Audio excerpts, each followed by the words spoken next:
নমস্কার বন্ধুরা, যদি চ্যানেলে তোমাদের স্বাগত। তো আজকে বানাবো আমি পটল পোড়ার চাটনি আর আমার প্রিয় শাক একদম পাট শাক।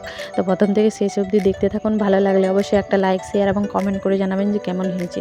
তো ফাইনালি এত খোঁজার পর আমার বর আমার জন্য পাট শাক পেয়েছে খুঁজে। বাজারের মধ্যে খুব একটা পাওয়া যাচ্ছিল না সিজনটা চালুর পর থেকে, আর আমার তো খুবই মন করে। তো এই দেখুন আমি পাট শাকটা বেছে নিয়েছি, একদম কুচি কুচি ডগাগুলো নিয়ে নিয়েছি ভালোভাবে বেছে। তারপর ধুয়ে এটাকে আমি একবার ভাপিয়ে নেব। তো কড়াইয়ের মধ্যে জল দিয়ে দিলাম, তারপর শাকগুলো আমি দিয়ে দেবো সেদ্ধ করতে। তো শাকগুলো আমি কাটিনি, যেহেতু কচি আছে আর একটু একটু নাড়াচাড়া করলেই এটা গলে যাবে। তো তার জন্য আমার কাটার প্রয়োজন পড়েনি। আর দিয়ে দিলাম সামান্য স্বাদ মতো নুন। তারপর ঢাকা দিয়ে দিচ্ছি। কিছুক্ষণ পরে খুলে দেখবো একবার মাঝে মাঝে। তো এবার নেড়ে চেড়ে নিচ্ছি, উলট পালট করে দিলাম। তারপর এর মধ্যে আমি এখানে মসুরির ডাল সেদ্ধ রেখেছি। আপনারা কাঁচা দিতে চাইলে কাঁচাটা শাকটার সমেত একসঙ্গে দিয়ে দেবেন, তাহলে সেদ্ধ হয়ে যাবে। তো আমি সেদ্ধই ইউজ করছি, তাই মাঝের মধ্যে দিলাম। তারপর খুব ভালোভাবে এমনি খুন্তিতে করে একদম চেপে চেপে দেবে, যেন শাকটা টুকরো টুকরো হয়ে যায়, কেননা গোটাই দিয়ে কাটিনি। তো ভালোভাবে সেদ্ধ করে আমি ওটা সরিয়ে রেখেছি।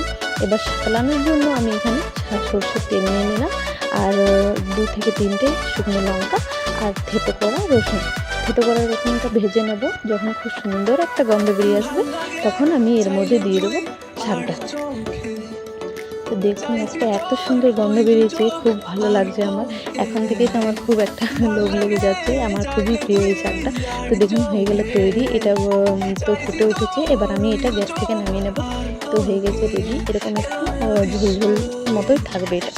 তো কেমন লাগলো এটা অবশ্যই আমাকে কমেন্ট বক্সে জানাবেন। তো এই শাকটা তো হয়ে গেলো। এবার আর একটা রেসিপি, আমি পটল পোড়ার চাটনি। তো পটলটা আমি চুলোতেই ফুটতে দিয়ে দিয়েছি। তো আমি গ্যাসের মধ্যে পোড়াইনি। তো দেখুন পুড়ে গেছে, পুরো ছাই মাখা হয়ে গেছে। তো আমি পোড়া খোসাগুলো আমি ভালোভাবে ছাড়িয়ে নেব। আর এই ছাইগুলো আছে, এগুলো ধোবো না, পরিষ্কার কাপড় দিয়ে পুছে নেব।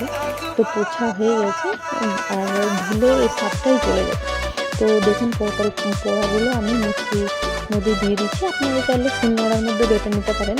তো আর এর মধ্যে দিয়ে দিলাম স্বাদ মতো নুন, 2টো কাঁচা লঙ্কা, আর দিয়ে দিলাম 4 থেকে 5 কোয়া রসুন, আর অর্ধেকটা পেস্ট করে তারপরে আমি এর মধ্যে সরষের তেল দিলাম।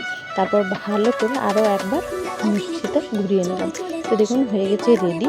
এবার আমি একটা কৌটোর মধ্যে নিয়ে নিচ্ছি, সরি বাটির মধ্যে। মাথাটা তো খারাপ হয়ে যাচ্ছে, এমনভাবে বলে ফেলছি। তো বন্ধুরা কেমন লাগলো অবশ্যই আমাকে ভালো করে কমেন্ট করে জানাবেন কেমন হয়েছে। আজকের মতো বন্ধুরা ভিডিওটা এখানেই বন্ধ করছি। সবাই ভালো থাকুন, সুস্থ থাকুন। আবার আমার নতুন নতুন